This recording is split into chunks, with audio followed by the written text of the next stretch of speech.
That movie sucked. I kind of liked it. Movie Night Crew Network.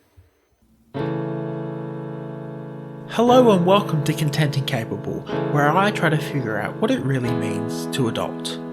This week I spoke to Phosria all about her work as a Twitch streamer and what that means for her career and what she hopes to do in the future. Welcome to Content and Capable, Phosria. It's really lovely to have you here. Thank you for having me on. So, first of all, how did you get into streaming on Twitch? That's a very complicated question. It's really strange how I actually started. So I've always been into video games. The webcam I actually use when I do use a webcam, I got when I was 14. My dad bought it for me because I wanted to do YouTube gaming, which is very different from Twitch. But then I never really did it because I didn't have the money to buy games or the equipment to really game. But I did have a PlayStation. So I have had a PlayStation for a very long time, and I used to really love playing story games. So The Last of Us or Detroit Become Human, those that follow a narrative. Yeah. But I never really considered myself a content creator. I just never thought that was something I would do realistically. And then lockdown happened. And I was I have nothing to do with my time because Sydney, I live in Sydney and we were locked down for 4 months. It's only just sort of started opening up again. And one of my friends was like, hey, why don't you just start streaming? And I was oh, I guess I could. I don't really know anything about it, but I had my work PC. So it's a good gaming PC.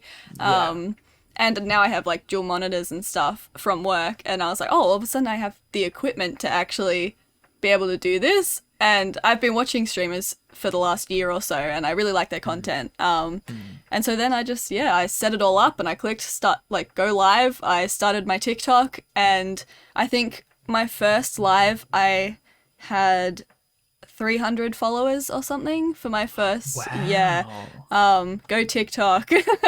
And now I have 2.2. I hit 2.2 last night. So yeah. Wow. That's amazing. Yeah. And in terms of TikTok and using TikTok as a way to promote Twitch, why did you decide going with that rather than, I don't know, the traditional routes, your Instagram and your Twitter?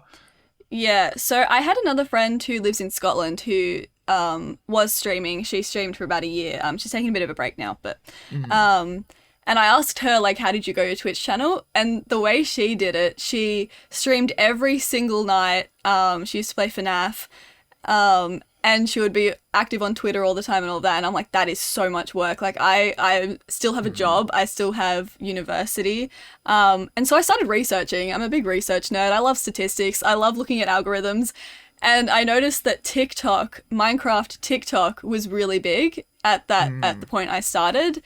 And I heard a lot of people saying, get on TikTok. It's the way to grow your Twitch. And so I put out one or two videos. The first TikTok one, TikTok page, I suppose, that I made actually didn't work well at all. I was getting 0 to 5 views on my videos. And I was why is this happening? So I just started a new, because sometimes TikTok's just weird like that, right? They shadow ban or the algorithm's scuffed sometimes. So I started another page and I put out a video and then it got about 1,000 views and I was holy, that's the most views I've ever gotten on anything. And then I just posted. I've been posting one a day since July, I think. And it just kept going from there. I'm at 22.4k or something now on TikTok in 2 months. So, and then it just worked. So yeah, it's just worked for me because I have background in editing. I edit for a company that's my other job. And so it just worked out that way. Yeah, it's definitely very interesting. I create on TikTok myself. Admittedly, not as successful as you. You're much more successful than I am on it. But it's very interesting because there are points where you turn around and you go, wow, that's a lot of views, or wow, that's a lot of interaction. And I think the shortness of it makes it easier to interact. It's not like a YouTube comment section, which just is. I'll go onto the YouTube comment section every now and then I look at it and I go, there's a reason why I don't read this very Yes, often. 100%. I don't leave comments on YouTube videos or anything like that, and I'm a content creator myself because, It is interesting because like the human attention span is so short these days, especially with the younger generation. It's like most of my videos, like the average watch time is 9 seconds before they get bored. Yeah. And it's like, seriously? Like, God, yeah. And it's like, you know, how do I then, you know, make the first 9 seconds of, you know, a TikTok even like the slightest bit engaging, which you've done really well. Thank you. I think especially because I found you. I discovered you on TikTok and I've been following you for a while, which seems a little creepy, but like No. I don't know.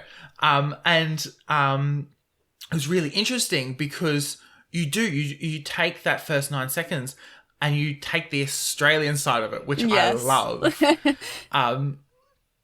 I don't know whether you heard the other week, but Queensland opened up a whole bunch of new vaccination centres at Bunnings. And I'm like... Oh my gosh, iconic. That's amazing. There's this iconic photo of our health minister downing a sausage. Oh my God.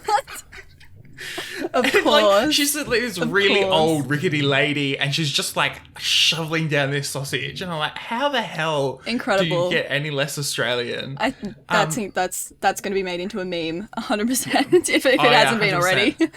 I wouldn't be surprised. But like, how do people react when you tell them that you're a streamer from Australia, especially around the world? Yeah. So most of the friends that I have are actually Australian as well. There's like actually quite a big Australian MCYT community that we just don't really get noticed that much because we're in a different time zone to a lot of different places. So I haven't really, I guess people think it's cool. A lot of people like Australians, which is interesting. Like, you're Aussie, so I'm going to follow you because you're Aussie. Like, I get that in my TikTok comments a lot, which is really interesting. Or I get people from, like, in my Twitch chat, there's someone from Israel and all of that. They're just like, oh, it's like 4 a.m. for me and I'm watching you because you're Australian. And I'm just like, damn, like, it's such a big part of my brand now, which is why I put it in a lot of my TikToks. Because I was looking at the algorithm and what videos did better. And as soon as I say Australia in a video, it automatically goes well. I don't know what it is about the TikTok algorithm or Australian culture that like they hear their culture and they're like, let's boost this video. But yeah. Yeah. I was speaking to a journalist named Scotty McDonald who is actually going to be on this Monday's episode. Oh, nice. We're recording.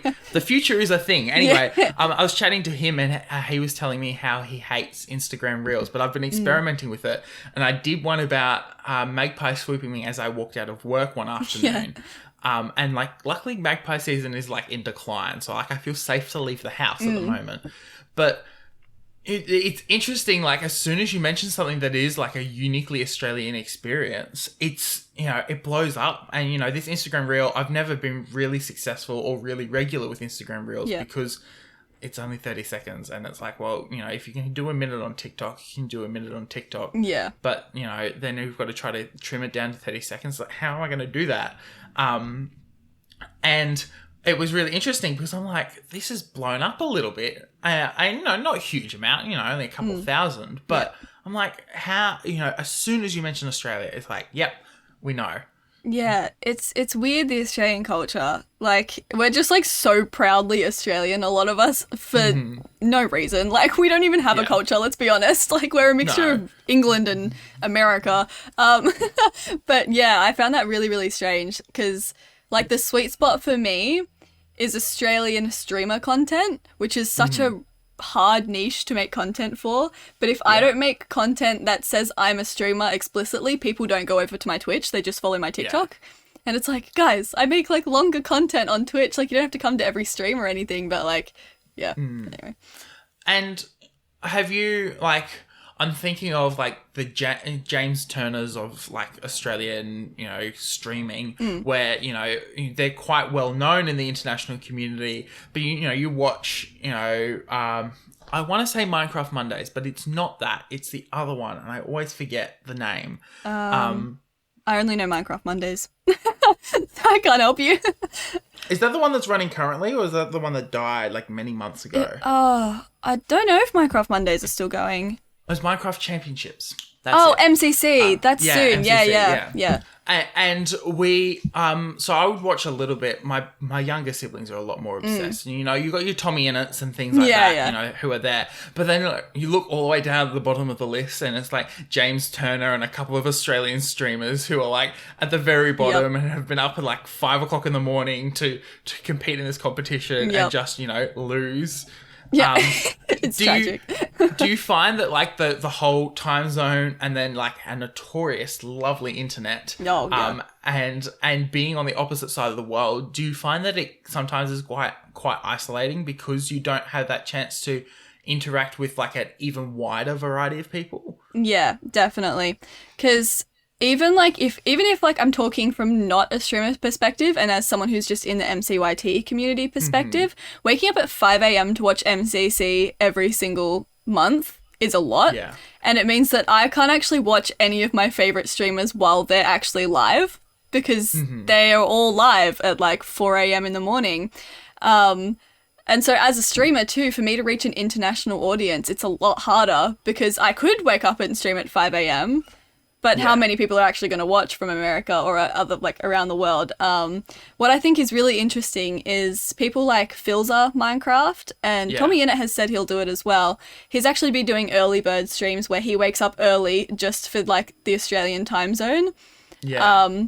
And so a lot of people I noticed have really appreciated that because they're like, oh my gosh, we can like actually be watching this at 8 o'clock at night when like normal, like in the world, you would be watching a stream. And so it's been actually really nice to be noticed. Like, I feel like the Australian streamers is like an untapped market internationally where we're just sort of in our little bubble of Australian content creators. Yeah. I've definitely noticed this. I'm, you know, a journalist by trade. You know, I'm finishing up my university degree at the end of next year. And I, even like Australian journalism is like, we're finally like starting to be noticed. And like, because we've been isolated, we've had to innovate so much more. You know, as you're saying, using TikTok to funnel things to Twitch to be able to, you know, convert that into something else. Whereas, you know, the same in journalism. I have an American professor at the moment who, you know, has been given this department with little to no money, and just has used what he's got in front of him to, you know, completely turn things around and re-engage. And, you know, we're finally getting that recognition. And then people look at us and go, well, wait a second, you're doing these really awesome things. You know, how come we never thought of that? Yeah. Yeah, it's almost like they're realizing that we're not just like, oh, what's the word? They're almost like, oh, you're like actually interesting people. Like you're not just a gimmick sort of thing. You're not just an Aussie like prankster, you know? They see Aussies and they think, they're just a bunch of like swearing idiots down, like land down under, put a shrimp on the barbie sort of thing. It's like, no, we're actual people. Like we actually do good work where like we make strides in like, you know, like we make good content, we write good articles, we do our research into the internet. Like I actually studied journalism in Tafe, fun fact. And yeah, it's interesting. It is a very like untapped market for internationally. Yeah. And I feel like, you know, I don't know, I was obsessed when the Olympics were in Tokyo, and I was like, I can actually watch this during the day. I can just kind of like flick it on in the background and be watching the Olympics in the same time zone. And the opening ceremony only went till like 1 o'clock in the morning instead of me being up at 2 for it to go up until, you know, 3 a.m. And it's like, but it, you know, I do think that, you know, we definitely have something to offer, and it's very interesting because people forget that we exist. Yeah, there's like a whole like joke about Australia not even existing. It's like a running joke that people are like, nah, Australia's just a government conspiracy, and we're just sitting here like, guys, we're here, like, hello. Even things like don't ship to Australia, and it's like, we're not Antarctica, like. It was crazy. I was watching a TikTok the other day. It was talking about this guy who creates like a custom part for a stand mixer of all things for baking. And he was talking about how he was trying to send something to an Australian in a country town or whatever. And, you know, obviously it takes forever to send things to Australia. But he goes, I tried to put the address and it wouldn't work. And he goes, I did some digging and I realized that, you know, the Australian Postal Service, so, Australia Post won't accept, packages from the US. I don't know whether you've seen the photos, but there are like storage sheds full of packages that just haven't been sent yet because we're just so inundated by packages from overseas. Oh my gosh, no way. That's crazy. It's crazy. Wow, jinx. We're so in sync. But yeah, it's amazing. And I suppose, when you started streaming on Twitch, did you, obviously you didn't been slowly doing like little bit by little bit more of a face reveal. Yeah. But did you ever like consider just going like a full Ranboo and just never face revealing? I considered it, yeah. But it is so difficult to stream for like 2 hours and not drink anything and not eat anything. Like, I find my voice is so dead after I stream if I like can't drink anything. I don't know how Ranboo does it, honestly. Props to the man. Like, but like, I also want to be able to go out in public and have these kids meet me sort of thing. Like, not in a like I want to be famous way, but like a lot of these kids have been like, oh, you really help my days get better, or like that's why I do it. You've really improved my day, or I was having a really shitty day and now I'm watching your streams and it's all better. And like I want to be able to meet them without the fear of being like, oh my gosh, are they going to pull my mask off? I really don't mind if people see my face. I wanted to do it faceless to start off in case it didn't go anywhere. Then I didn't have anyone being like, you streamed for like a month and then gave up. Well, it's like you don't even know it's me. My voice just died. Oh, far out. The amount of times I like turn around. I host a radio show at the moment and I'll turn up and it's on like a Tuesday at like midday. And I get there and we've been talking for like an hour straight before the show happens. And I go, my voice is dead now. I gotta like go and like drink some water and just, kind of reset so I can actually host a radio show. But like in terms of, like the whole privacy thing, like I understand that there, people have, issues around, showing their face. And I definitely, it's definitely something you have to get used to, like seeing your face on camera and hearing your own voice in general. But, was that ever like an issue for you? You mean like the privacy aspect or like the getting used to what I sound like on camera? ADHD brain, like I have never been diagnosed with it, but sometimes I swear I've got ADHD because I flip like You're questions so fine. so quickly. If you ever watch any of my streams, I forget what I'm doing halfway through like doing something. I'm like, this is great content. That's why I can't play Minecraft because I just get lost so easily. Me too, don't worry. I'm on a server with some friends at the moment. I just don't leave the village where we've all set up our homes. It's terrifying. It's terrifying. It's like the dark world. It's like the outback, really. Yeah, you can be killed and then never make it back. Yep. But like in terms of both the privacy and then getting used to your face on camera. Yeah. So the privacy aspect is really interesting because I've never actually been one to keep my face off the internet. Like, I actually do have public profiles with myself and my name because I actually did photography for a while as a business. I've done a little bit of everything. I just sort of dabble in everything. But I decided to be faceless, like I said, because, just in case it didn't go well. Or I didn't want people... There's always that aspect you hear people, like, getting stalked, and I want to protect my family as well because I didn't want to say something I shouldn't have, get cancelled, and then have my family get death threats, because that's just how the internet is sometimes. But I'm a bit less afraid, I suppose, now putting my face on the internet as Phosria, just because I just won't put my full name out there. Like, I have a very generic name, so even if you looked me up on the internet, you wouldn't be able to find me. You'd find my photography account, maybe that's it. So and the getting used to having my face on camera, I actually used to podcast myself, while I was in Tafe because I studied radio. I literally dabble in everything. You could just take everyone's job right now. I'll just become a career woman, So I am pretty used to hearing my voice. So when I watch back VODs and stuff, it's usually fine. I know what I sound like now enough. On camera, it's a bit different because I'm not usually on camera myself. I'm actually studying film right now. and I want to direct. So I'm not actually in front of the camera usually. Yeah.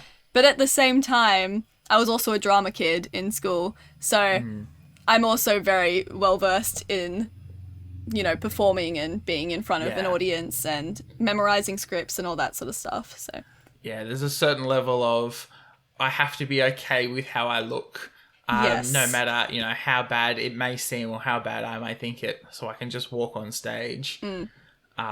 Yeah, I play trombone and I worked on a couple of musicals through high school. Oh, yeah. And the drama kids, you know, they were all lovely people. They didn't really care about what they looked like, which was great because it made me feel so much better.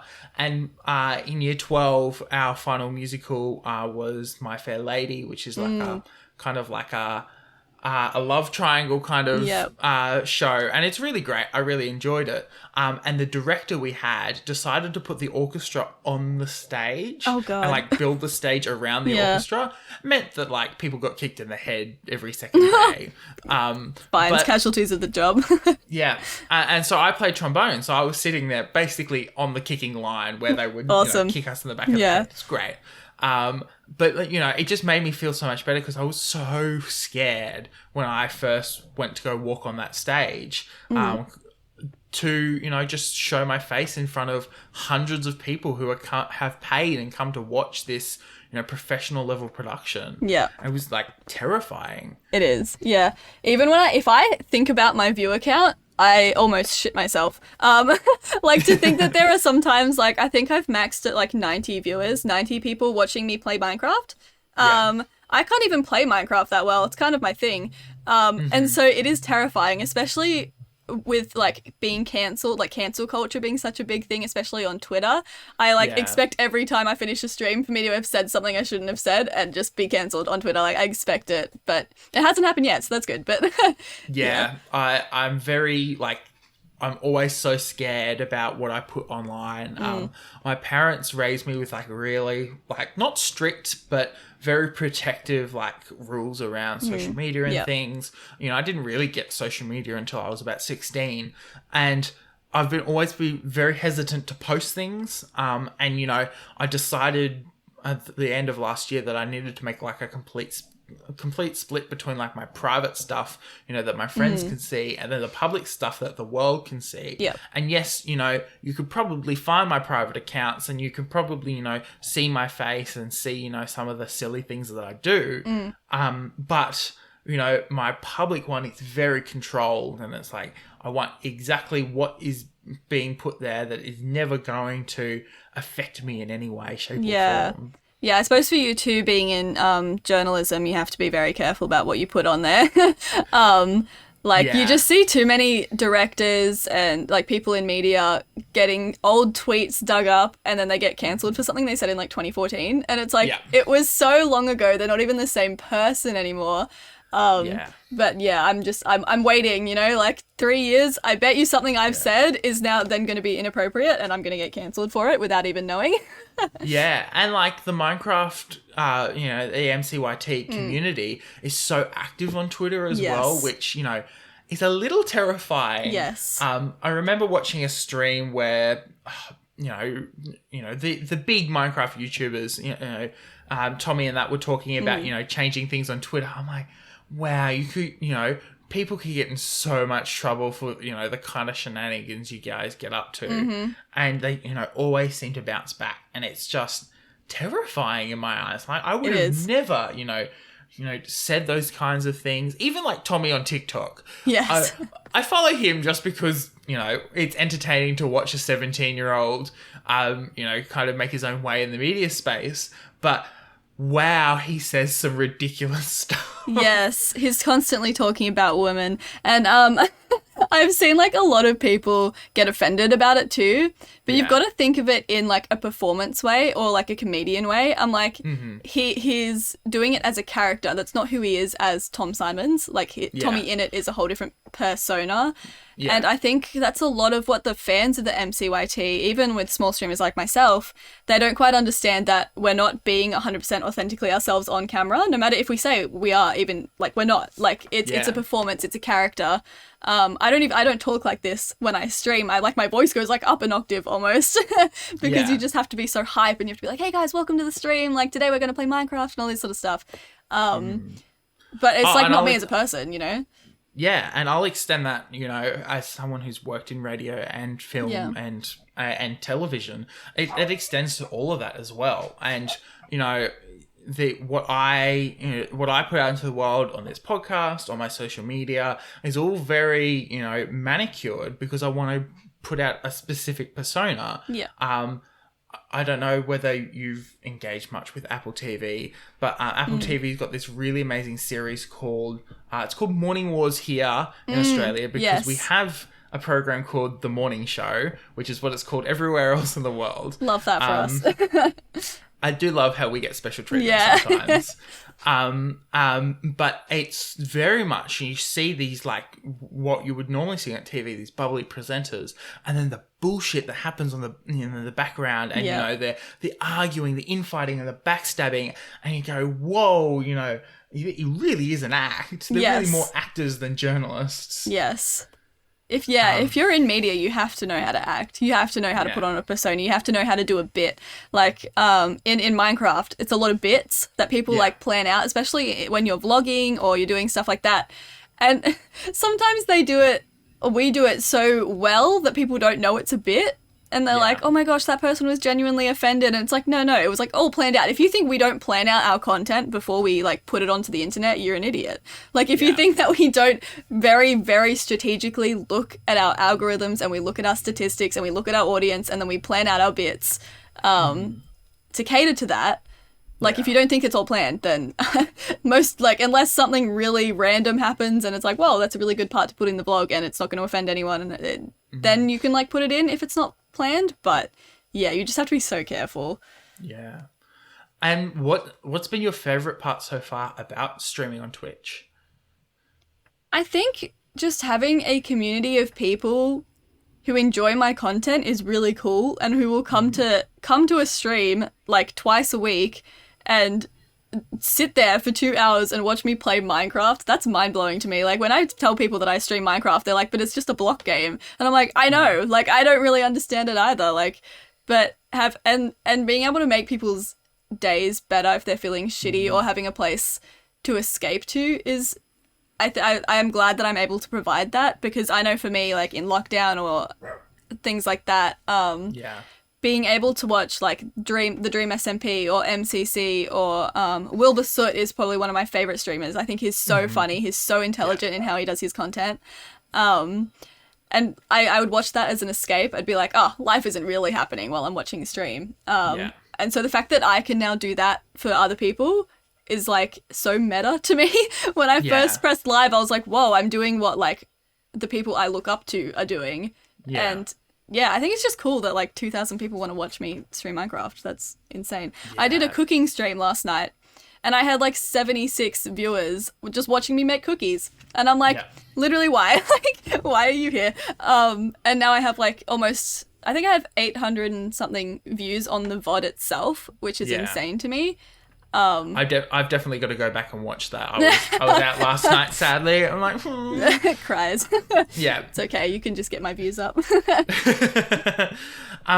But yeah, no, it is quite amazing. And then, you know, when you go and branch out into, you know, non-Minecraft content or, like, even just, like, non-video game content, people, like, still continue to follow you because it's not, you know, and I suppose it like, I don't know, from an outsider's perspective, it goes to show how important Minecraft has been for, you know, the casual YouTube and media community, and social media in general, because it has been able to launch, you know, people's careers like yourself into, you know, something more than just video games. Yes, yeah. On that, actually, yeah, Wilbur Soot, I mentioned him briefly, but I looked at how he has done his growth through Twitch and now into music very closely, because what he's done is he's built up his audience on Twitch, And now he has a band, and because he already has an audience, like 4 million, I think, on Twitch, now his band can be supported. He can actually do what he's passionate about. So I've always wanted to work in the film industry, but I suppose, as you know, the film industry is very, very difficult to get into, especially when you're talking about like big movies or blockbusters or And a lot of the ways that you get into the film industry is through connections. That's like the number one thing on how you get into the film industry. And I'm studying film. And usually you'd have a lot of internship opportunities while you're studying film. But because of lockdown, this entire semester for me has been online. So I haven't had any chance to go in and get any opportunities. I don't think ABC is even doing their internships at the moment. No, I'm mad about that one. Yeah. I'm so pissed off. That was, when I graduated high school, that was like the thing I wanted to get into. I wanted to get into that internship program. And, they required a bit more experience. And so, I went and started my degree. And I started my degree at the start of 2020. Yes. And so by the end of 2020, nothing existed anymore. Yeah, I'm the same actually. I started studying beginning of 2020 as well. Yeah. Wow. It's kind of scary how close to age some of the people I've been interviewing are. Normally I'm interviewing like older people. I'm like, please tell me how to be an adult. And then I turn around and I'm like, oh. Neither of us know how to be an adult yet, dude. Yeah. No one really knows. And also, people younger than me are also adults. Yeah. But it's, it's amazing. It pisses me off that we don't have those internships right now. Yeah. And I'm like sitting here going, I'm really lucky I picked up an internship, right when I started my degree, which meant that I've continued that. And I don't get paid for that work because it's a community radio station. But I've been able to continue that and continue to show, I've been working on these projects and I've got some work experience. But, I feel sorry for the people who just have not been out or not been able to, get experience in any way, shape or form. Yeah. It was difficult at first because it was like, my whole career plan has just been like thrown down the drain because of COVID. And hence why I looked at how Wilbur Soot sort of got into the industry he wanted to get into. I was like, because I want to direct short films. There's not many female directors out there, let alone young female directors in actual Hollywood. And so I was like, if I already have a following, that is a good incentive for a company to help me get my films made, or for me to get my short films made. I can get funding from them. Like, if you already have like a confirmed amount of people who are going to watch your film regardless, then, it just gives you an edge. So that was also actually tied into the reason that I even started streaming. It wasn't like a motive, it's just like an added bonus sort of thing. It's just a strategic way to sort of get into it.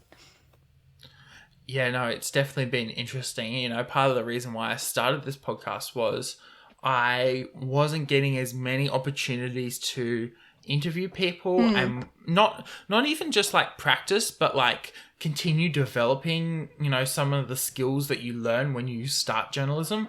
And the problem with the way that a journalism degree is set up is that they give you about 4 opportunities to practice a semester. And it's like, well, no, I need more than that. So that when I finish, I know exactly, exactly what I'm doing. And I can walk into a job and go, yes, I can do that. Yes, I can do this. Yes, I can do that. And, have proof that I've done that before. Yes. Yeah. And it's, I don't know. I find it very frustrating, especially in the media industries. I've got friends in film. I've got friends in music. It's really hard to enter, and so we often start these side hustles, and oftentimes they end up becoming our main hustle even for a short period of time, and then people go, oh, you're not like a real filmmaker, or you're not like a real journalist, you only you only do this small thing. It's like, well, no, that small thing converts to every other thing that a big job, or a big kid job, as I keep saying this week, requires. And it annoys me that there is such like a stigma around, you have to have these certain skills, you have to be at this certain place to be able to do this certain thing. Yeah, definitely.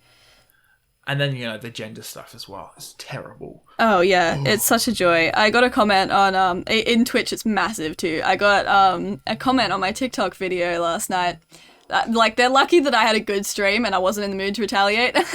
Yeah. But it was people only give a shit because you're a girl, right? And it's like, and yet only the top only 3% of the top 100 earning streamers are female. Yeah. Like, thanks. Like, that definitely makes sense, random person on the internet. Cool. Like, I know that they're just doing it to push my buttons, but I'm like, don't come for me for my gender. Like, if you want to say my content's bad or whatever, that's fine. It's your personal preference. But don't say that people are just watching you because you're a female. Like... No, yeah. Especially, like, on Twitch and stuff, like... And even just in media in general, everything's so sexualized. Mm-hmm. And then, you know, they go, well, we're only watching you because you're a woman. Or I was watching a friend of mine on TikTok Live, and people kept on asking her to put her hands behind her back or, like, her hands, you know, together in front of her. She's like, I know what you're trying to do. You know, stop being creeps. And I said to her the other day when I saw her in person, I was like, that was terrible. You know, how the hell do you like handle that sort of thing? And it's just really sad. And even just like having female directors or especially music, I was really exposed in high school to the lack of female composers in music. And, you know, it just, even just in classical or like, you know, more orchestral music. And so, you know, our band director is doing her PhD on, you know, female representation in Australian music. And it's amazing. Like, the work she's done is amazing. She's done so much to, you know, help female composers. But there is just such stigma, and it makes me so upset every time I think about it. Yeah, it's in all of media too. Like, on streaming, it's just like, you know, the classic hot tub streams or whatever like that. It's like people use, and they're just like, oh, you're just using your body to get, like, followers, and, like, people are only following you because you're pretty, which is another reason why I was faceless, because I was like, I want you to follow me for my content, not for what I look like, necessarily. But even, like, in the music industry, as soon as, like, a woman, like, Taylor Swift is a prime example, sings songs about breakups. John Legend sings songs about breakups. But they're held in such different lights. They're like, oh, Taylor Swift just, like, only sings about heartbreak. Like, that's, like, her only talent. Yeah. John Legend, oh, he's an amazing musician. Like, you know, it's just so... Yeah. The inequality is just still so there. And I've met a lot of people, especially guys, who don't believe that the inequality is still there. And it's like, all you have to do is look. All you have to do is look and understand. Like, I'm not asking for women to be held higher than men. I'm just asking for us to be equal. Like, it's in this day and age, it shouldn't be that hard. It is, and it's particularly frustrating when, you know, you encounter people who still have those biases. And, you know, a lot of the time my job is just smiling and nodding while people, you know, give me absolute drivel and just, you know, don't even, you know, even think about what they're speaking about to me. You know, oftentimes there are a couple of groups of friends of mine, and there's like one or two friends who I'll speak to, and they'll just go off on their conspiracy theories. And I'm like, you realize that, like, there are facts and figures that dispute everything you have just said. And I might not have them off the top of my head, but you know, you're not really helping, or you're not really fixing it. It's like Google's the thing. Google is a thing. And it's very sad. In, like, more funny and kind of interesting news, we had that Twitch leak a couple of weeks ago. What did you think of it? I think that Twitch needs to get their shit together a little bit, to put it lightly. But I think that the people whose figures did get, like, leaked, I think they handled it very well. But by making it sort of a running joke and calling themselves by their numbers. I think that's hilarious. Twitter was having a field day. But with on Twitch's half, I hope that I don't get in trouble for saying this. I probably won't. It's fine. But even with, like, a lot of the hate raids and a lot of the hate that's been going on Twitch, they haven't really been doing anything publicly about that. Now, I understand that if it's a legal case, you can't necessarily say anything about it. But I've noticed a lot of people, especially small content creators who are in minorities, like who've been sort of being targeted, they've decided to stop doing Twitch because of it. And I think that's really sad, because I think it's such a good platform to be able to, like, talk to people and make content, and for people to be giving up because of hate raids or because of hate. It's like there's going to be hate everywhere, but I just wish that I think Twitch has actually taken the people who are in charge of the hate raids to court now, but Yeah. But like even then, it's like, you know, when things work well, they work really well. Yeah. But when things go bad, you know, they go really bad really bad. quickly. Yeah. And you know, I think the leak is a sign of not more sinister things, but a lot more work that needs to be done on Twitch's behalf. They've kind of like rested on their laurels, and like we're like, look at this, you know, we've got all these amazing creators here. You know, no one, like, YouTube Live is kind of like a joke. But then like, you know, and it's a premier place where you go and to live stream stuff. Yes. But at the same time, there is so much that, you know, needs to be fixed for it to be, you know, as equitable as, you know, other platforms. And I think that is kind of really sad. Yeah, the big thing that came out of it too was like YouTube would never let something like that happen. Like, how did Twitch let that happen? It was the top 100 people who earn it on Twitch, and it was quite funny for people to be like, oh my gosh, they earn so much money. And it's like, well, yes, like Twitch does take 50-50. I think they can negotiate once you're like a lot bigger, you can negotiate. But you got to think about like the donations that people give in. You got to think about the subs that people give in. Like all of that sort of adds up to their millions that they earn a month. And who knows what private deals are being like signed with Twitch. And you're like, you know, we're going to pay you to exclusively stream, you know, here rather than anywhere else. I find it very fascinating, and a comment that I heard and I thought was very interesting is you've got to be very careful when you criticize the amount of money that people earn, because you've got to remember that they might have a team supporting them that they've also got to pay. And, you know, not all that money goes directly into, you know, say, Tommy Innit's bank account. Yeah. Because, you know, he's got editors, and he probably pays his moderators as well, because that's a pretty full-on job. I hope he does. Well, I do too. But, you know, there is a lot of other work that goes on. And, you know, when someone as popular as that, imagine if you had, you know, hundreds of thousands of people watching you every day on television. You'd be being paid millions of dollars. Yeah. Of course, you know.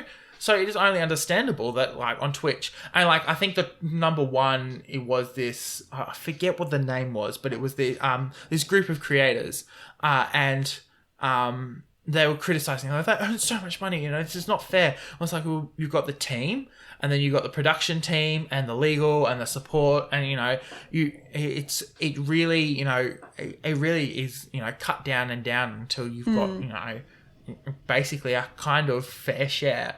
I don't know. I'm of the opinion that we need to talk about money more often, and talk about how much we earn and compare that, because, you know, before that leak, I didn't realize how much, you know, the MCYT, you know, big creators, especially the Dream SMP, earned. Yeah. And, you know, I understood that they were very popular and they're a force to be reckoned with, you know, almost on the scale of like K-pop. Yeah. But at the same time, it was just like really eye-opening. And, you know, I'm glad I know. Like, I'm not mad about it. I'm just glad that I now know how much they earn and have like an idea on, you know, what that level of fame corresponds to in like a dollars and cents sense. Yeah. And you've got to think too, in like, I think Ranboo was actually on a podcast recently, and he was asked like how he spends his money, and he was like, oh, I don't actually generally spend it. I just put it in savings, because it's so fragile, like being in the media. He's like, I am well aware that I could wake up tomorrow and everything could be gone. So you've got to think, these are actually kind of their life savings. Like, these are like, you've got to think that they're not going to be making content when they're like 40, 50. Like, they're just, it's simply not going to happen, because the media just favors younger people being the face of media. And so you've got to think these millions that they're making, that they're saving, like, it's going to keep them going for a very long time when they're not in media. Yeah, you know, you hear anecdotes of streamers wanting to, you know, do other things. As you said, you're studying, you know, film, and, you know, other big creators are also studying film to kind of work almost that day job kind of setting, because that's where their goal is. That's not, you know, streaming is not, you know, is not the end. Streaming will, you know, either die off or it will continue, and it'll supplement whatever, you do into the future. Yeah, and no one starts streaming thinking they're going to end up with 6 million followers on Twitch. No one really goes into it unless you're one of those people who's like, I'm just going to start streaming and then blow up immediately. It's like, okay, not everyone can pull a Ranboo and do that. And so it's almost like the Dream SMP wasn't meant to be so big, but it exploded, and so now this is just these people's lives, but they can't really go back to that normal 9-to-5 job, especially because they're just in the media so much now. It's like, imagine Tommy Innit going and working in an ice cream shop. It just wouldn't work. It'd be so funny. Imagine fire, and especially his persona as Tommy Innit working in an ice cream shop. It would be so funny. Should do that for a vlog. I get a 9-to-5 job. Yeah. I was about to say, watch Tommy come out with a vlog next week. That he works in an ice cream shop or something. It'll be from us. We have to take credit. Yeah. Has to pay us now. Yeah. $50 million. Thank you. Yeah, thanks. Put that in the bank account. But yeah, and I suppose then for you, what do you hope the future will look like? Yeah. My goal is to be able to make a living off Twitch at the end of the day. Not necessarily to be quote unquote famous. I want to start pushing for partner soon because my average viewership is high enough. But I think something that a lot of people get into Twitch for is nowadays is to, I want to be the next Tommy Innit. I want to be the next Wilbur Soot. I want to be the next Dream. And it's just not how it works. You have to be so strategic in how you grow, and a lot of people don't understand that. They don't look at their analytics or anything like that. My goal is to be able to make a living off Twitch and then have enough of a following that I can go into film. But yeah, I've been very strategic on how I've grown my Twitch too. People look and they go, "Whoa, you're at 2K after 2 months. How did you do that?" And it's you've just got to put the hard work in and sort of push through the days that you don't want to be putting out content. Yeah. It's such an easy thing to think, I'm just going to put out content for a couple months and then I'm going to blow up. It's no, if you look at how everyone else has gone, Philza, for example, streamed for 10 years or something like that before he got big. 10 years in his mum's basement streaming. That is a long time and a lot of dedication. And I think success in streaming and media, it comes to the people who pursue it the longest. It's a marathon, it's not a sprint. I find so many people grow faster. There have been people who have grown faster than me, but I can just tell that in a couple months they're going to get burnt out because they're streaming 6 days a week. And it's you need some time for yourself, and you're going to run out of ideas. There's only so many things you can sort of make in a certain amount of time. And so I've been sort of holding myself back from, I only stream 2 days a week. So I've been holding myself back a little bit just because I know I want to do it for the long term and I don't want to burn myself out in the first 6 months. But yeah. And I suppose, as Sydney comes out of lockdown, which, very current, and this is going to really date the episode, unfortunately, which is not the worst thing in the world, but it's fine. But edit fast. as you come out of lockdown, it kind of is well, now we have to relive work-life balance. I was watching a Jimmy Rees, segment this morning about, going back to the office, the silly things, we forget that we do in the office, and I'm hopefully starting a proper 9-to-5 job soon.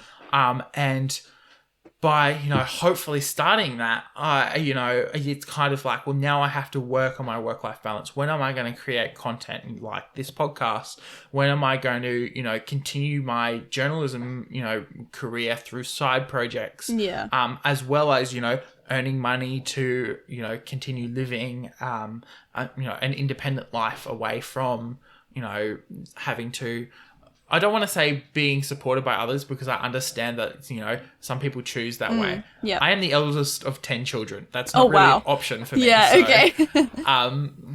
Dominic Perrottet may be having his 7th child, but my mother had her 10th earlier this year. So he's not the winner there.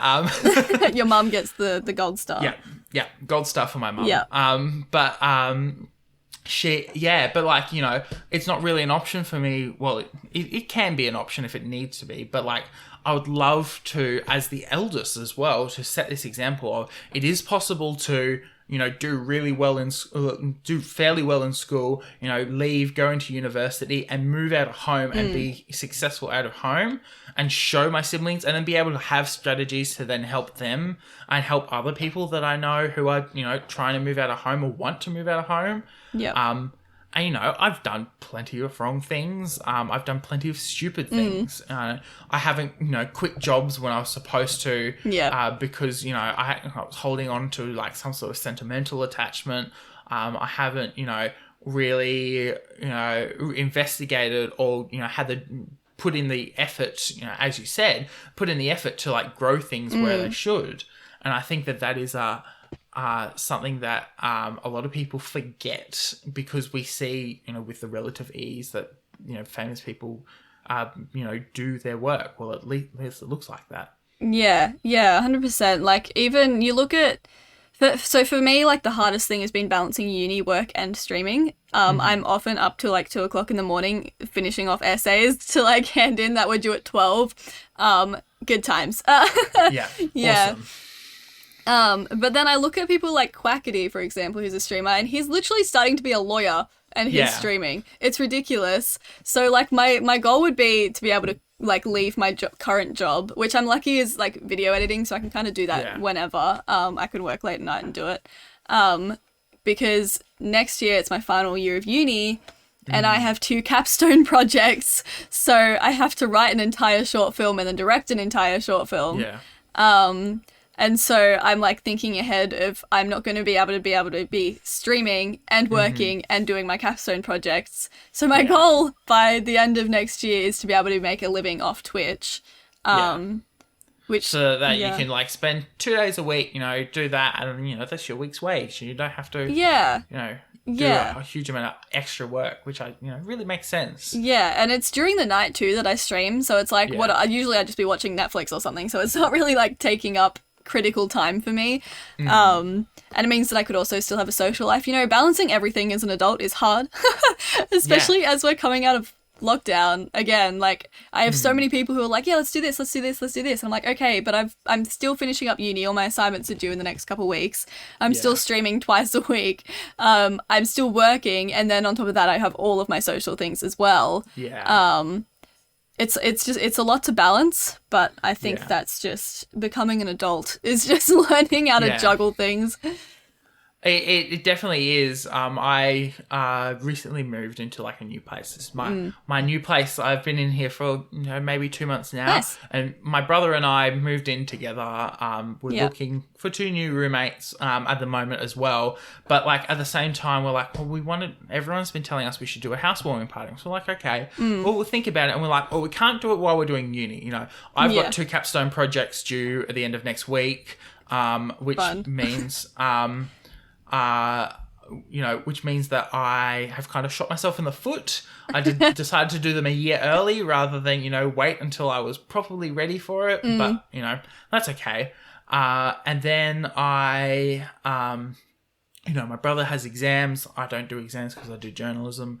And then, we're like, well, we'll do it on this day. And then I got a text message from a friend of mine going, oh, well, I'm going to do my birthday thing on this day. I'm like, oh, that's the same day. We're going to have to reorganize. I'm like, well, I'm glad we didn't put anything in stone yet.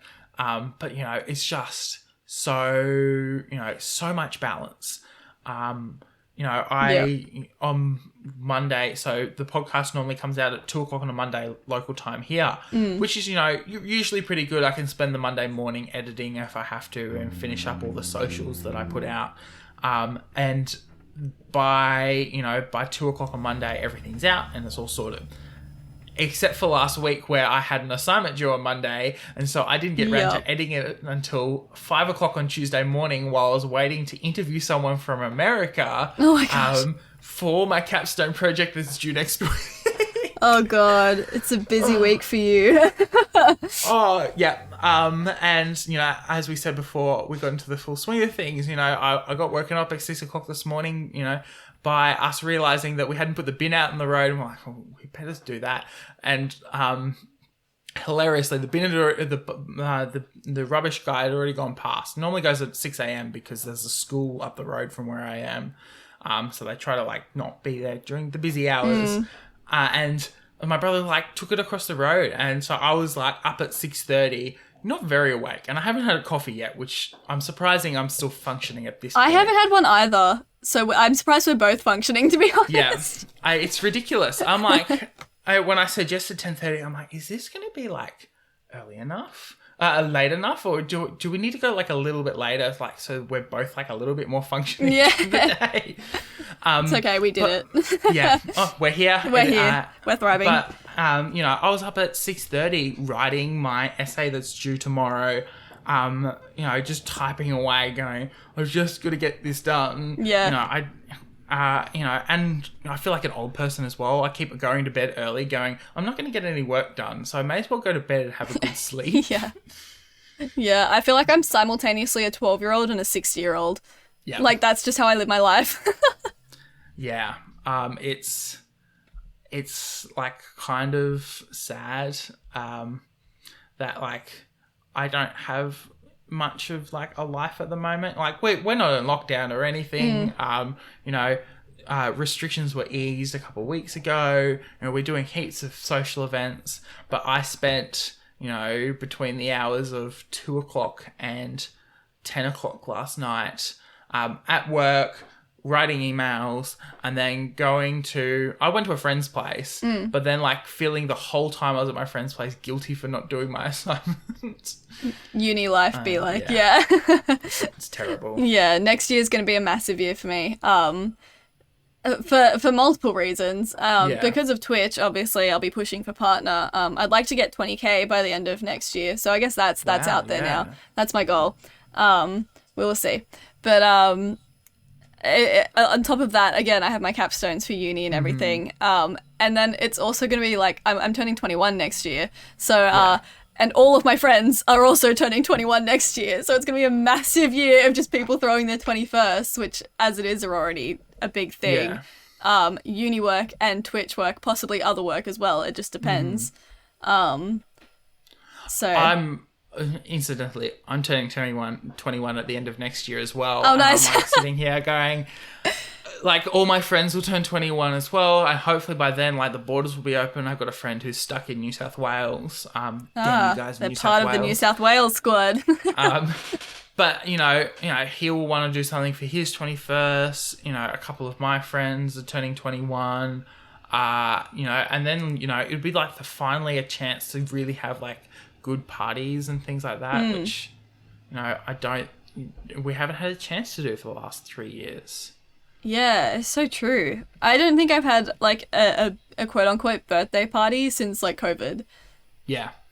I think my last one was my 18th. I think, my 18th, which was at the end of 2019, so right before it all happened. And then my brothers had their 18th this year, and their party happened an hour after lockdown was lifted. Wow. Yeah. Good timing. It was wild. Yeah. Perfect timing. Yeah. My brother had flown back from the middle of the desert, so he was living in Alice Springs, flown back for this 18th party because all of his friends still live here, and just went, and he was like, maybe I should just go home. And we're like, just hold out, stay until, you've got to go back. And he goes, okay. And then, lockdown was lifted miraculously right as the birthday party was supposed to happen. So, I don't know. It was amazing. Yeah, it's so hard. I think for our generation, like just becoming adults, it's hard enough to, as we said, juggle things as it is. Then you just slap a nice virus over the top of it, and like everyone's mental health has been down. Everyone's like physical health has probably been down, and with all of that as well. And so I think it's going to be really interesting to see how our generation sort of bounces back. And like, I think we've almost been forced to become adults a lot earlier than other generations, just in the way that we've had to deal with like a world crisis, It's not an easy thing to sort of navigate. And it's like frustrating sometimes when we feel like the only reasonable adults in the room, everyone's screaming at each other, and you're sitting there going, why am I the one who's like having to be the voice of reason here? Yeah, it's kind of sad. It is a little bit. On that depressing note, thank you so much for coming on. Yeah, of course. Thank you. I really, really appreciate it. Where can people find you on the internet? Yes, I'm all over the internet. So my handles for Twitch and YouTube are just Phosria, spelled Phosria. And on TikTok and Instagram, it's OG Phosria. And that's about Awesome. it. Yeah. And has there been any media that you've been consuming, whether that's film, TV shows, a podcast, a book, or whatever, that you want to share and recommend? Yeah, so a movie that I actually only watched recently. I can't believe I haven't watched it before then. As a film student, I'm kind of ashamed, but it's fine. I recently watched Parasite.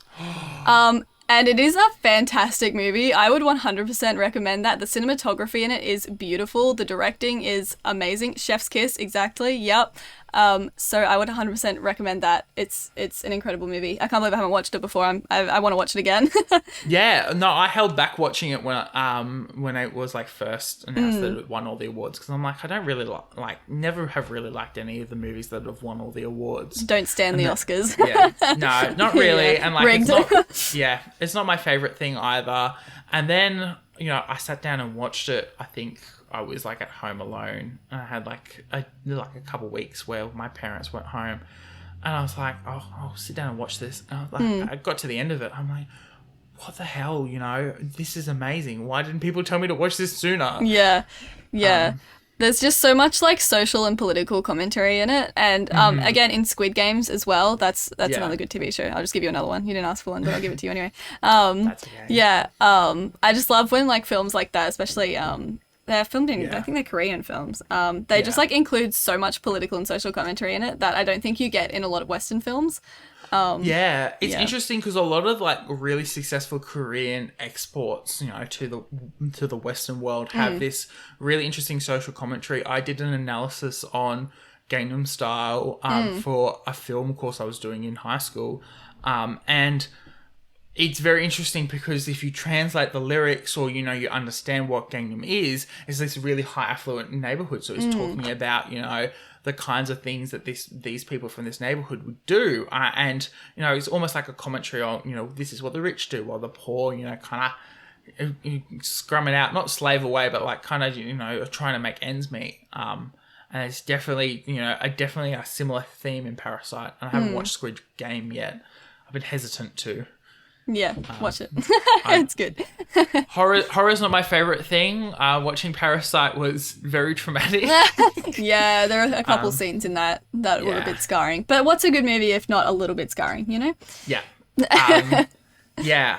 Well, you can find me on Instagram and TikTok at SamOBJournalist.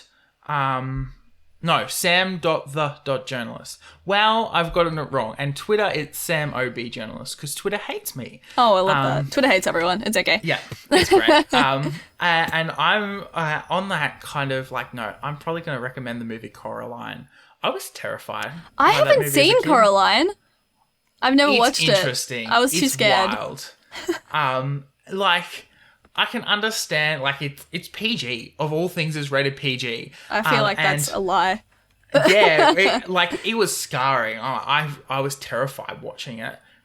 But, it's a very interesting film. And I think I don't know, it's almost kind of got like a kind of social commentary as well, on like the family model and, what family, does to what can do to you, like in harm, but also means to people as well, and why we keep coming back to this theme of family, which I don't know, I really love. I've been experiencing a lot of gratitude recently for like the found family that have through my university circles and the podcast amazing podcast network I'm a part of, and it kind of is like a commentary on our desire to find, the perfect family, which I think is very interesting. Yeah. Yeah, I'll have to give it a watch then. Yeah. Yeah. Well, thank you so much, Phosria, for coming on. We're definitely going to have to get you on in a year's time to see whether you hit that 20K mark. For sure. I may be crying in the corner like, I didn't know yet. Who knows? Maybe you'll be even up at 50K. Oh, God. I'm just going to put that out there just to see what happens. We'll see who's right. Yeah. Thank you so much for being on the podcast. Yeah, of course. And I can't wait to see what the future holds for you. Yes, I'm keen too. But yes, Thank you for having me on. I appreciate it. Yeah, no worries. Thank you for listening to Content and Capable. You can follow the podcast socials at Content, the letter N, Capable on Instagram and Twitter. You can send a super boring email to us through contentandcapablepod@gmail.com. The art was done by Opia. You can follow them on Opia_art on Instagram. Opia is spelled OPIA. Feel free to message them about making art for your project. Our music was written, recorded, and edited by Nora Strauss-Riggs. You can find Nora at Kane_I, that's I as in the body part, on Instagram and Twitter. Feel free to message her about making music for your project or editing your podcast. I'm proud to be a part of the Movie Night Crew Network, which features the Restricted section, a chapter-by-chapter Harry Potter pod with lots of spoilers all the time, the Movie Night Crew. Join some friends as they react to some terrible, some meh, and some really great movies. Of the Eldest Gods, a chapter-by-chapter Rick Riordan pod full of myths and legends. My Cabbages, an Avatar podcast that follows the true hero of Avatar The Last Airbender, the Cabbage Cart Guy. And Fandom's Gone Wrong, a show that discusses all things fandoms. Hello, you awesome nerds out there. Yes, you. Have I got the podcast for you? We've got pop culture, swearing, and all the immature jokes you could ask for. We'll take you on a journey through TV shows, movies, books, and maybe a video game someday. And we'll tell you how they all went wrong. I'm Charlie. And I'm Carrie. And this is Fandom's Gone Wrong. New episodes every other Wednesday wherever you get your podcasts.